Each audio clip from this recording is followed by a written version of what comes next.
ჩემი აზრით ის აბზაცი, რომელსაც თქვენ ციტირებდით აღნიშნულ რეზოლუციაში, გახდა ამ პროპაგანდისტული ისტერიის მთავარი საფუძველი, იმიტომ რომ იქ საუბარია უკვე არა ზოგად შეშფოთებაზე ან ზოგად მოწოდებებზე, არამედ არის მიმართვა ეუთო საპარლამენტო ასამბლეის ყველაზე დიდი და გავლენიანი პოლიტიკური ჯგუფის მხრიდან, რაც არის ევროპის სახალხო პარტიის და თანამოაზრეთა ჯგუფი.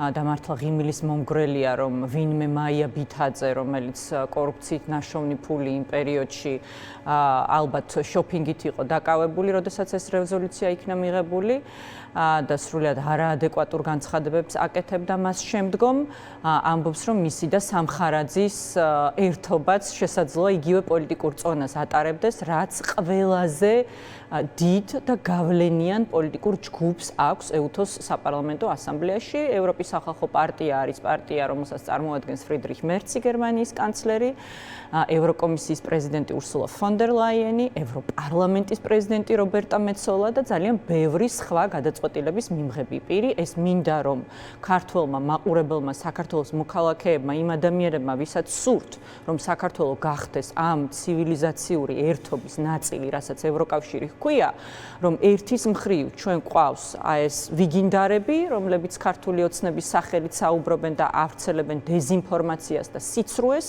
რუსული პროპაგანდის ანალოგზე და მეორეს მხრივ ჩვენ გვაქვს ევროპის სახალხო პარტია, რომელიც ყველაზე გავლენიანი ჯგუფია ევროკავშირში, ევროპარლამენტში, ისევე როგორც ევროკომისიაში. რაც შეეხება აღალჩინოსნებს სარეკომენდაციო ხასიათი და ასევე თუმცა გვისმენია ამ დრომდე ციპიპის რეზოლუციები, მათ შორის დასანქცირების შესახებ, თუ ახალი არჩევნების ჩატარების შესახებ, რამდენად რეალისტურია აი ეს ჩანაწერი, რაც გულისხმობს უკვე ფულის გათეთრების გამოძიებას, კორუფციის გამოძიებას. კი, ამაზე მინდოდა სწორედ აქცენტის გაკეთება ევროკავშირს, რომ ეს კი, ეს კონკრეტული ინსტრუმენტები, რაც აქ ნახსენებია მანივალის და გრეკოს სახით, ევროპის საბჭოს ქოლგის ქვეშ მოიაზრება და ჩვენ აღნიშნულთან დაკავშირებით ძალიან აქტიურად მუშაობთ, მათ შორის ევროპის საბჭოსთან.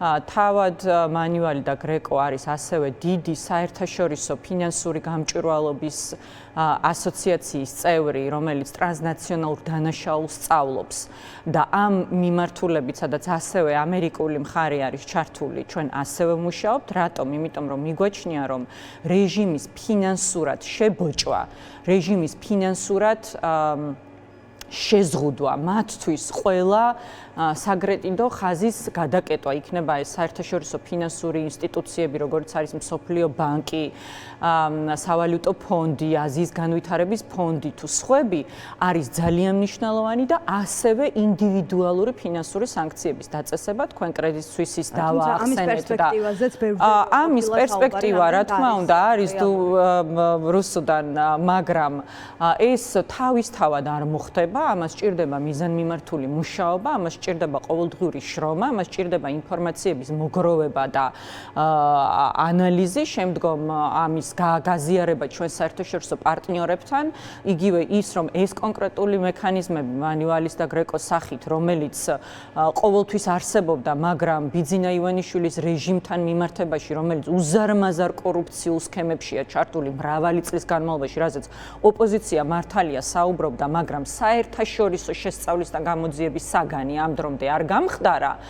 ესეც ნიშანდობლივია, ხო? ამიტომ ამ ჩანაწერის გაჩენამ, ჩემი აზრით, გამოიწვია სწორედ ის პროპაგანდისტული ისტერია, რასაც მრავალი დღის განმავლობაში ვხედავდით, სადაც ამგვარ დეზინფორმაციას ავრცელებდა რუსკოცური რეჟიმი. ხა რა თქმა უნდა, მე დღესაც თქვი პრესკონფერენციაზე, სადაც ვისაუბრე ამ თემაზე და თუ ექნება თქვენს პროდიუსერს შესაძლებლობა, რომ ეს დოკუმენტები კიდევ ერთხელ თქვენმა მაყურებელმა იხილოს, რომ თავად განსაჯოს და თავად გააკეთოს დასკვნები იმასთან დაკავშირებით, ვის ენდობა ამ რუსკოც პროპაგანდისტ ვიგინდარებს თუ იმ პოლიტიკურ გაერთიანებას, რომელსაც ეუთო საპარლამენტო ასამბლეაში ევროპის სახალხო პარტიის და თანამოაზრეთა ჯგუფი ჰქვია, რომელსაც კიდევ ერთხელ ვიმეორებ, წარმოადგენენ ისეთი ევროპელი ლიდერები და გადაწყვეტილების მიმღები პირები, როგორც არის გერმანიის კანცლერი, როგორც არის ევროკომისიის პრეზიდენტი, ევროპარლამენტის პრეზიდენტი და სხვები. შეიძლება მოყვეს ამ რეზოლუციას. მე მინდა საერთო ჯამში ვისაუბროთ ბოლო პერიოდის მოვლენებზე, მუდმივად თან თუ კი დავაკვირდებით მათ საკანონმდებლო ინიციატივებსაც, რაღაც მუშაობას არჩევნებისთვის. ბოლო პერიოდში იყო ეს კითხვა, რატომ შეიძლება დაჩქარებულიყო ქართული ოცნების მხრიდან აი ეს ნაბიჯები, რაც ეხება თუნდაც არჩევნებს, თუ კი ის ვადამდელს არ ატარებს, ან რატომ უფრო მეტად გააქტიურა რეპრესია პოლიტიკური პარტიების ლიდერების მიმართ, მათ შორის არც გიორგი გახარია დაივიწყა, რომელიც იმ პოლიტიკოსთა სიაში არ იყო, ვისაც დაუმძიმა ბრალი პირველ ჯერზე პროკურატურამ და მუდმივად არის კითხვა რა სურს ქართულ ოცნებას ან ბიძინა ივანიშვილს აი ამ ეტაპზე რა არის მისი მიზანი. დღეს თქვენ ბრიფინგზე ამბობთ ასეთ რაღაცას, რომ ივანიშვილი ცდილობს დასავლეთი დაარწმუნოს, რომ ის შედგა როგორც დიქტატორი ქვეყანაში და ცდილობს სამყარო დაარწმუნოს, რომ ესაუბროს მას როგორც დიქტატორს. ეს კითხვა მაქვს, რატომ შეიძლება სურდეს ახლა ბიძინა ივანიშვილს რომ დემოკრატიული სამყაროს წინაშე როგორც დიქტატორი ასე წარმოაჩინოს. რა რაციონალურ სარგებელს მიიღებდა ასეთ შემთხვევაში ის? რუსუდან მე სიმართლე გითხრათ, ეს შეფასება ჯერ კიდევ მაშინ მქონდა, როდესაც ცოტა ხნის წინ პრეზიდენტი მიხეილ სააკაშვილი რეჟიმმა გადაიყვანა პენიტენციური სამედიცინო დაწესებულებიდან იმ პენიტენციურ დაწესებულებაში ციხეში, სადაც ის მოწამლეს და ასე გაუსწორდნენ მას, რაც ბუნებრივია არადამიანური მოპყრობის ტოლფასია, რომ იგივე გარემოში აბრუნებ ადამიანს, სადაც იყო მცდელობა მისი სიცოცხლის ხელყოფაზე, რომ ამგვარი მარწუხების მოჭერა ივანიშვილის მხრიდან, აი ეს უკონტროლო დაჭერები, ეს უკონტროლო რეპრესიები, ამგვარი შურისძიება, ბრალის დამატება ადამიანებისთვის, იმიტომ რომ მათ დასავლელ პარტნიორს ხელი ჩამოართვეს. კრიმინალიზება დასავლეთთან ურთიერთობის. ჩემი აზრით, მაშინაც მე ეს შევაფასე, როგორც ივანიშვილის მცდელობა, დიახ, რომ დასავლეთს დაუმტკიცოს, რომ ის შედგა როგორც დიქტატორი, იმიტომ რომ გახსოვთ მათ შორის ამერიკის შეერთებული შტატების კონგრესში მას როგორ მოიხსენიებდნენ როგორც უხეირო დიქტატორს, ვერ შემდგარ დიქტატორს რეალურად, ხო? და ახლა ის ცდილობს, რომ დაამტკიცოს, რომ ის შედგა როგორც დიქტატორი, რომ საქართველოს შედგა როგორც დიქტატორი და იქნებ ასე მაინც მიიქციოს დასავლეთის და კერძოდ ამერიკის შეერთებული შტატების ყურადღება და იქნებ დიქტატორის რანგში მაინც დაელაპარაკოს მას ამერიკა, იმიტომ რომ იცით, რომ პოსტსაბჭოთა ქვეყნებიდან 15-დან 14-ს პრეზიდენტი დონალდ ტრამპი პირადად შეხვდა, ყველასთან მოლაპარაკებას აწარმოებს. სამხრეთ კავკასიის ორი ლიდერი, ფაშინიანის და ალიევის სახით თეთრსახში ყავდა ჩაყვანილი, შემდგომ მისი შვილი იყო ჩასული ერევანში და იქ ყოველდღიურად პრაქტიკულად უკვე ეს სამშვიდობო პროცესი წინ მიდის. ამერიკელები უკვე ასეულობით მილიონ დოლარს ასხამენ ტრამპის გზის ეგრეთ წოდებული ტრიპის გაყვანაზე და ამ სამშვიდობო შეთანხმებაზე, რომელიც მართლაც ისტორიულია და რომელთაც ძალიან ამაყობს პრეზიდენტი დონალდ ტრამპი და ეს ადასტურებს მის ინტერესს ჩვენი რეგიონის მიმართ. ჩვენ ხედავთ, რომ ბელორუსთან მიმართებაშიც კი ალექსანდრ ლუკაშენკოსთანაც კი საუბრობენ და იმ მიზნით, რომ ეს ტყვეები პოლიტიკური ტყვეების გათავისუფლება მომხდარიყო, მაგრამ ივანიშვილი ვერადავერ იქცევს ასე ვთქვათ, დასავლეთის ყურადღებას, მიუხედავად იმისა, რომ მისი დე-ფაქტო პრემიერ-მინისტრი დროდადრო გამოდგება და პრაქტიკულად იხვეწება ხოლმე ვინმე დამელაპარაკეთო და ახლა ნამდვილად ეს იგრძნობა მათ მოქმედებებში, რომ ივანიშვილი ცდილობს მარწუხების მოჭერით და ერთპარტიული დიქტატურის კონსოლიდაციით ასე მაინც მიიპყროს ყურადღება, ასე მაინც მიიქციოს დასავლეთის და კერძოდ ამერიკის შეერთებული შტატების ყურადღება და ასე მაინც მოიპოვოს ადგილი მოლაპარაკების მაგიდასთან და შემდგომ რა თქმა უნდა გააკეთოს ის, რაც ალექსანდრ ლუკაშენკომ ისთვის, რომ წარმატებით გააკეთა, ივაჭროს ადამიანების თავისუფლებით. ოღონდ იზოლაცია დასავლური სამყაროსგან ახლა მიზანი არის, რომ რაღაც ტიპის კომუნიკაცია მაინც არსებობდეს, ოღონდ ის იყოს უკვე დიქტატორის ოღონდ ის განსაზღვრავდეს მუდმივად მას როგორც დიქტატორს, ეს მას კიდევ უფრო მეტად ხომ არ გაურთულებს, მის პოზიციონირებას ხომ არ გაართულებს. ნახეთ რუსუდან სად უშვებს ძალიან დიდ შეცდომას ივანიშვილი, ეს მე მაშინაც ვთქვი, რომ ადამიანი, რომელიც მუდმივად მთელი ცხოვრება ფულს ითვლიდა და საერთოდ არაფერი აინტერესებს საკუთარი ფინანსების გარდა, არც ქვეყნის ეროვნული ინტერესები, არც ქვეყნის ტერიტორიული მთლიანობა და მეტიც ამ ნაწილში მე ვფიქრობ, რომ მისი რუსული გეგმა თუ შედგა და ამ ღალატის ქრონიკამ თუ მისი ლოგიკური დასასრული ნახა, როგორც ეს პუტინის და ივანიშვილის სცენარშია გაწერილი, სამწუხაროდ ქვეყანა ტერიტორიული დანაწევრებისკენ მიყავს ივანიშვილს და თუ ვადამდელი არჩევნები ჩატარდა, ჩემი აზრით, მთავარი მიზანი სწორედ ეს იქნება.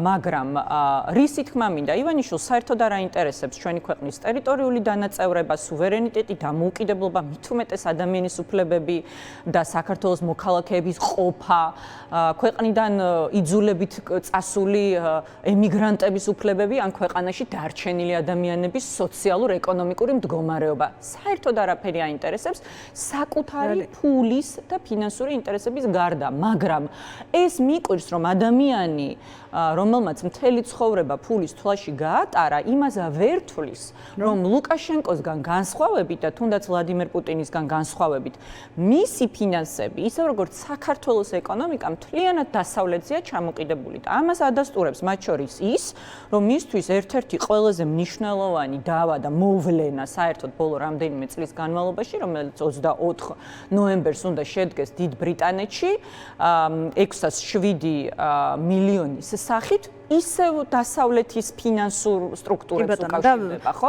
ხო, შეიძლება ჩვენ და მასაც აქვს მოლოდინი, რომ ყველა ინსტანციაში როგორც გამართლდა, შეიძლება აქაც გამართლდეს, მაგრამ კი, მაგრამ ნახეთ, რომ საფრთხე რომ ფული ვერ დაიბრუნოს და ეს შეიძლება სამომავლოდაც განსაზღვრავდეს მის პოლიტიკას კიდევ უფრო შეიძლება დაამტკიცოს. რომც გამართლდეს სასამართლოში, ბოდიში ეს მინდა აუცილებლად რომ მაყურებელმა კი ბატონო და კითხვა მაქვს ვადამდელი.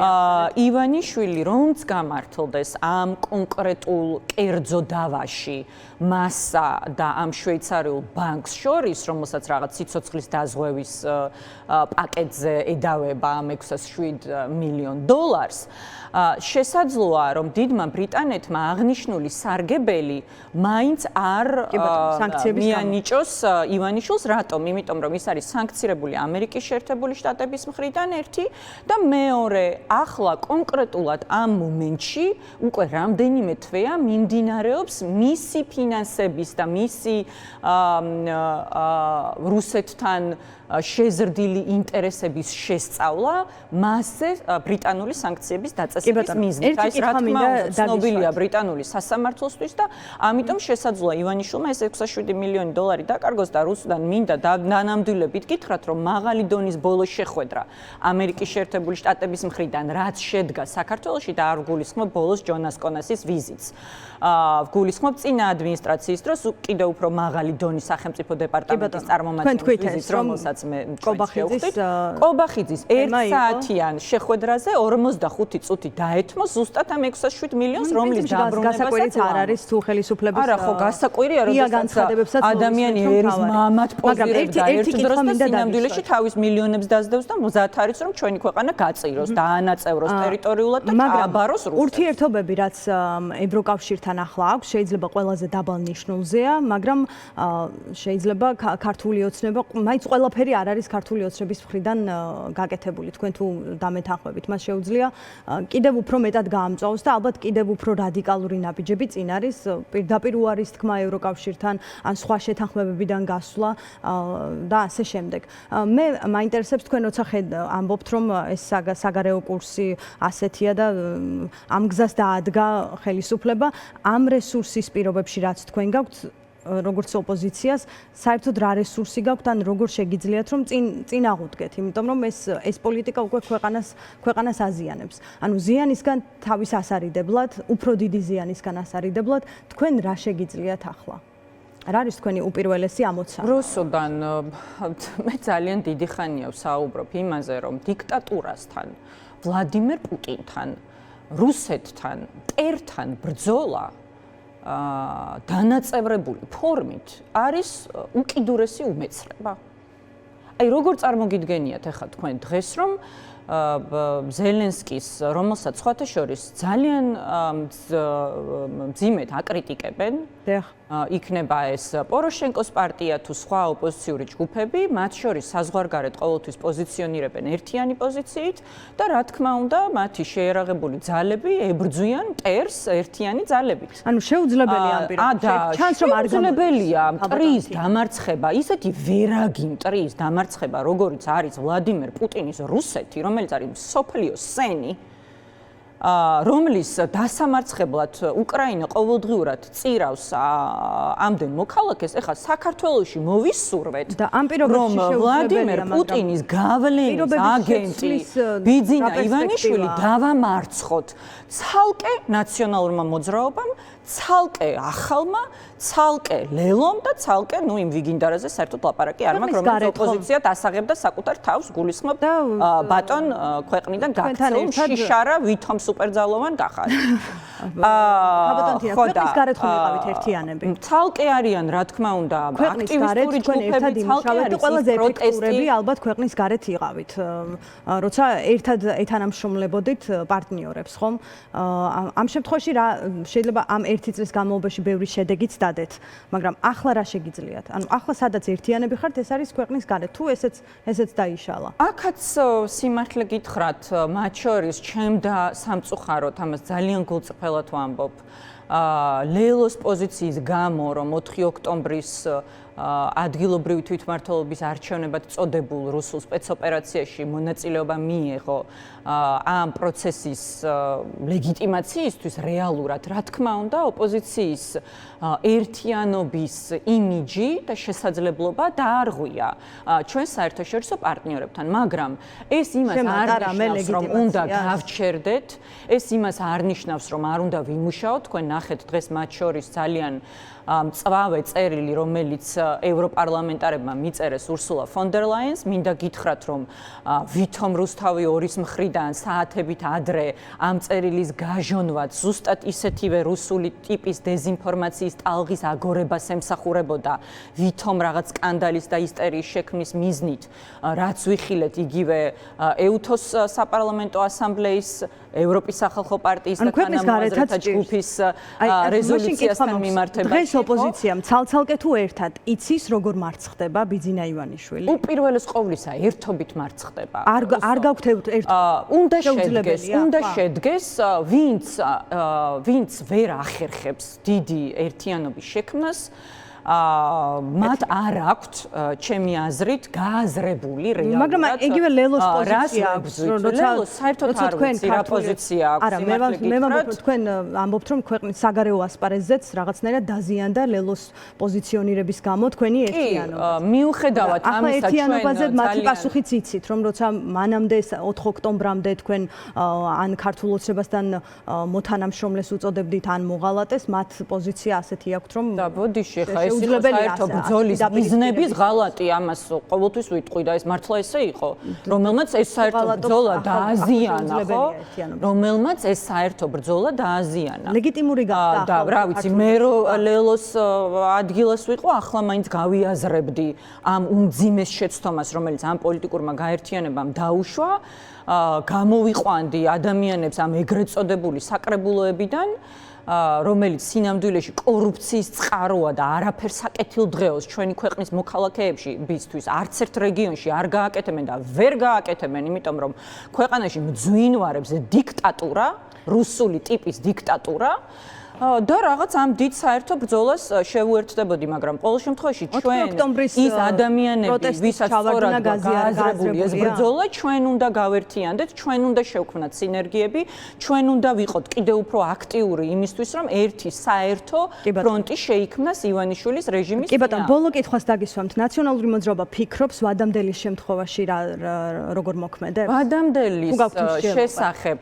ძალიან ბევრი დისკუსიაა მინდა გითხრათ, მათ შორის ქვეყნის გარეთ და ემიგრანტებისთვის ხმის მიცემის წართმევამ ძალიან დიდი შეშფოთება გამოიწვია ჩვენ საერთაშორისო პარტნიორებში, მაგრამ ამავდროულად არ უნდა ავუაროთ გვერდი იმ სხვა ცვლილებებს საარჩევნო კოდექსში, რომელიც ოცნებას შეაქვს, რომელიც რეალურად საბჭოთა ტიპის არჩევნების დამკვიდრებას გულისხმობს ამ ქვეყანაში, ანუ საარჩევნო უფლების წარჩევა არა მხოლოდ ემიგრანტებისთვის, ანუ ქვეყნიდან რუსული ოცნების მიერ განდევნილ ადამიანებს, არამედ ქვეყნის შიგნით დარჩენილი ადამიანები. და ამ პირობებში ვადამდელი ამ პირობებში, რა თქმა უნდა, ძალიან რთულია ნებისმიერ არჩევნებზე საუბარი, იმიტომ რომ საარჩევნო უფლებას ართმევენ ადამიანებს. მაგრამ რამდენად წარმოგიდგენიათ, რომ მოსაწონს დანიშნავდა? თუ ეს მაინც მოხდა, ოპოზიციამ აქ მაინც უნდა შეძლოს დემოკრატიულმა პოლიტიკურმა ძალებმა აქ მაინც უნდა შეძლოს ერთიანი პოზიცია. მადლობა. ყოველ შემთხვევაში ეს უბრალოდ კითხვა. წარსდგეს, ასე ვთქვათ, ბრძოლის ამ ეტაპზე. მადლობა თინა ბოკუჩავას. ჯერჯერობით ქართული ოცნებისგან მხოლოდ უარყოფა მოგვისმენია ვადამდელის პერსპექტივის შესახებ, თუმცა არის მოსაზრება, რომ ეს ცვლილებები შეიძლება იყოს და ყოველ მინიმუმ არ გამორიცხავს მომავალი 3 წლის განმავლობაში ვადამდელს.